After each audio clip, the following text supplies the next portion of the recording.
jadi 12 itu. Pak Jerry. Hah? Dia dulu gaya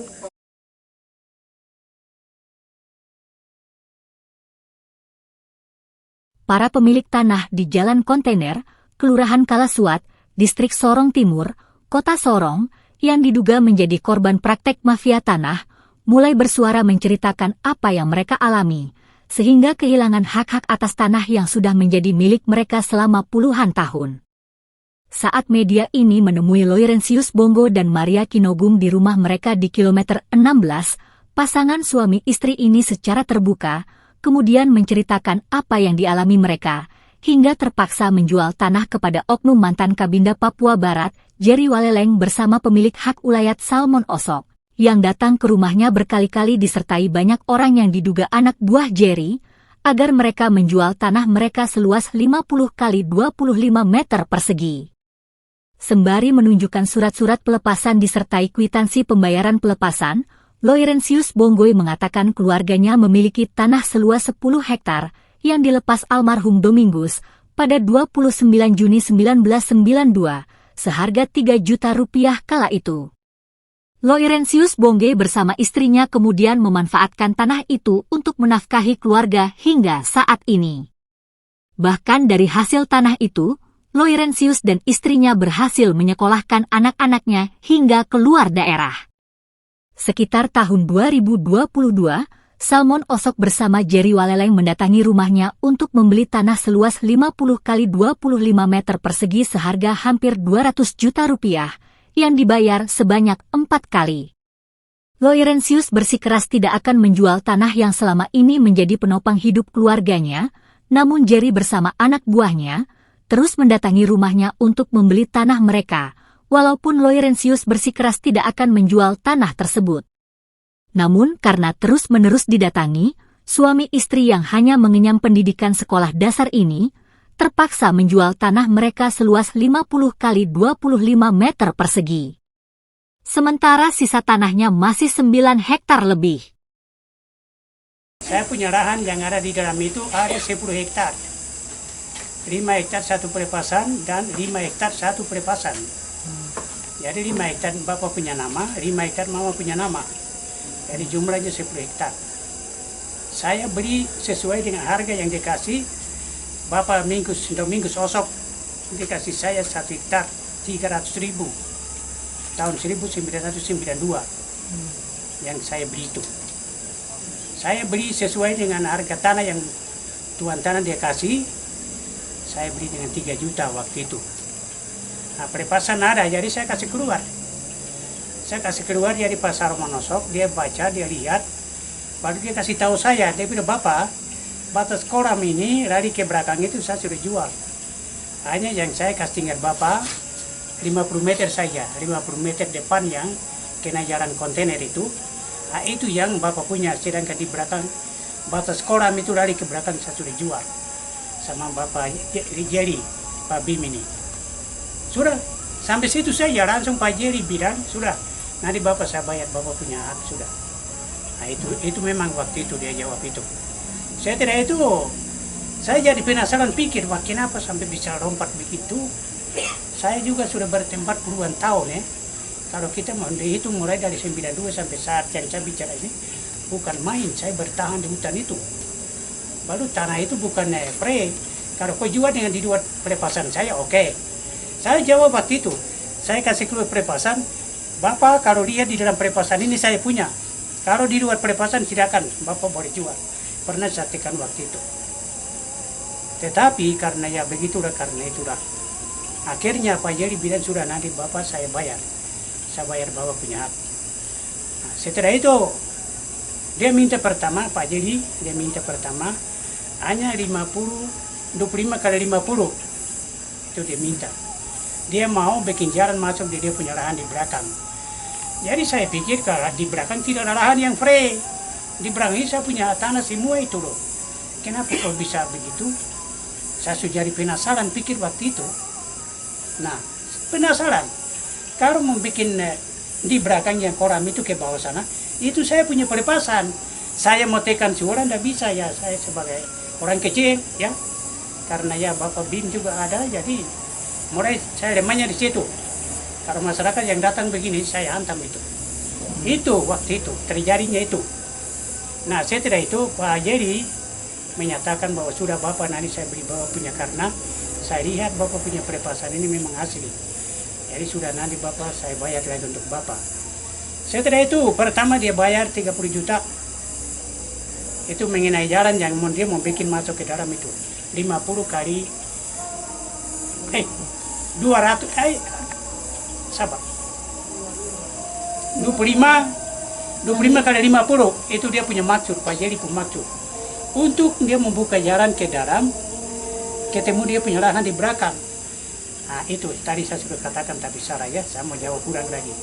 Jadi itu di dalam itu sudah ada tanah yang tanah adat itu saya punya pelepasan. Saya sudah beli. Saya pikir dalam mati, saya mau keras kepala tidak bisa karena ya begitulah karena saya orang kecil. Terpaksa saya terima saya apa yang mereka jawab. Itu waktu itu. Setelah itu Pak Jerry dia bilang sudah Bapak punya pelepasan yang di depan masih ada ketinggalan 50 meter itu nanti saya akan bayar semua. Sudah mulai dari situ lah. Yang tadi 30 itu dia bayar 25 kali 50 itu dia bayar dulu pertama.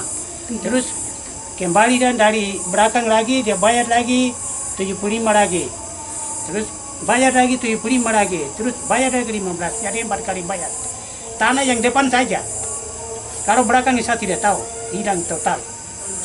Itu yang saya tahu pas. Hilang total di dalam saya punya pelepasan itu.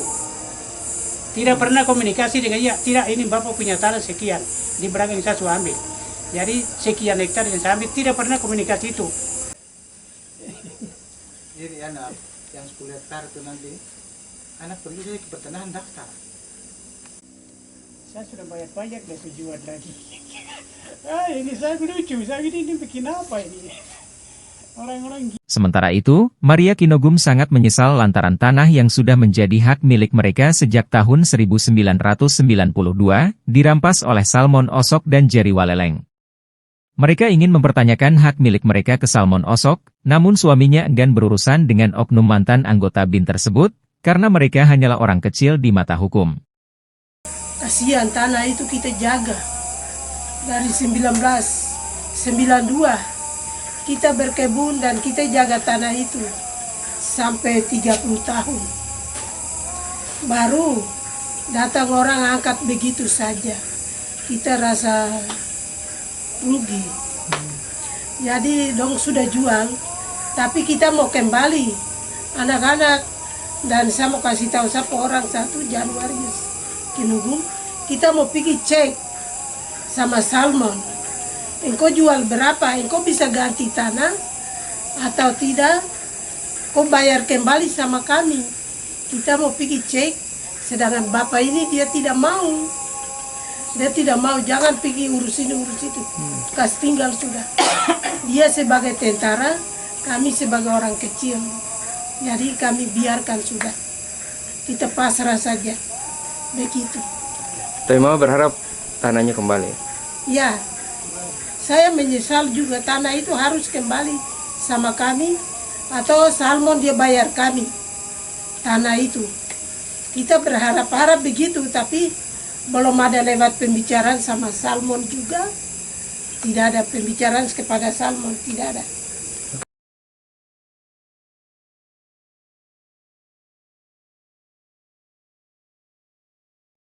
Praktisi hukum, Jatir Yuda Marau yang dikonfirmasi terkait maraknya pengambil alihan lahan di sekitar Jalan Osok dan Jalan Kontainer, menjelaskan fenomena ini dipicu rencana pemerintah yang akan membangun kantor Gubernur Papua Barat Daya di sekitar lokasi Jalan Osok, sehingga tanah-tanah di kawasan tersebut memiliki nilai jual yang sangat tinggi, sehingga menjadi incaran berbagai pihak.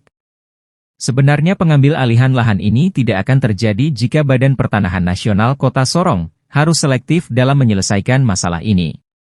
Jika ada yang melakukan pendaftaran untuk menerbitkan sertifikat tanah, pihak BPN harus proaktif melakukan pengecekan di lapangan, jangan langsung menyetujui penerbitan sertifikat tanpa mengecek keabsahan pelepasan tanah kepada pihak yang sebenarnya. Ya terkait tanah-tanah di situ yang punya nilai ekonomis pasti akan melakukan hal-hal yang begini. Ya kami pikir ini ya pemerintah juga harus selektif ya. Selektif bagaimana ketika ada perlakuan begini Badan Pertanahan harus selektif ya.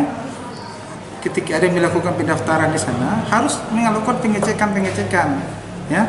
Jangan hanya karena sekarang ini siapa punya pelepasan, siapa pendaftar lalu langsung segera menerima. Ada lurah, ada distrik. Proses pelepasan sebelum pasti itu semua telah dilalui dan tebusan pasti ada database-nya di sana. Silakan lakukan koordinasi. Demikian. Jadi dengan kata lain yang abang hadapi ini sebenarnya ada sekelompok orang yang boleh dikata mereka adalah mafia tanah, yang diantaranya juga melibatkan pihak yang seharusnya menerbitkan sertifikat, dalam hal ini BPN. Iya. Mafia tanah saya tidak mau terlalu dini ya untuk menjustifikasi bahwa itu adalah suatu mafia tanah. Kalaupun itu ada pihak penegak hukum ya lainnya, silakan melakukan proses penyidikan ya. Kalau memang ada rekan-rekan media wartawan menyoroti dalam tanda kutip ada konteks mafia tanah di sana, ya saya pikir dalam pemberitaan ini ya saya rasa sudah diikuti juga oleh aparat penegak hukum lainnya. Silakan lakukan proses penyidikan. Kalau itu memang ada, harus ditindak dengan tegas. Disinggung mengenai adanya praktek mafia tanah di balik pengambil alihan lahan secara terstruktur, Jatir Yuda Marau belum bisa berspekulasi tentang adanya mafia tanah yang bermain dalam pengambil alihan lahan di sekitar jalan kontainer tersebut. Namun jika memang ada praktek mafia tanah, dirinya mempersilahkan aparat penegak hukum untuk menyelidiki hal tersebut. Tim Liputan, Papua Barat Daya TV.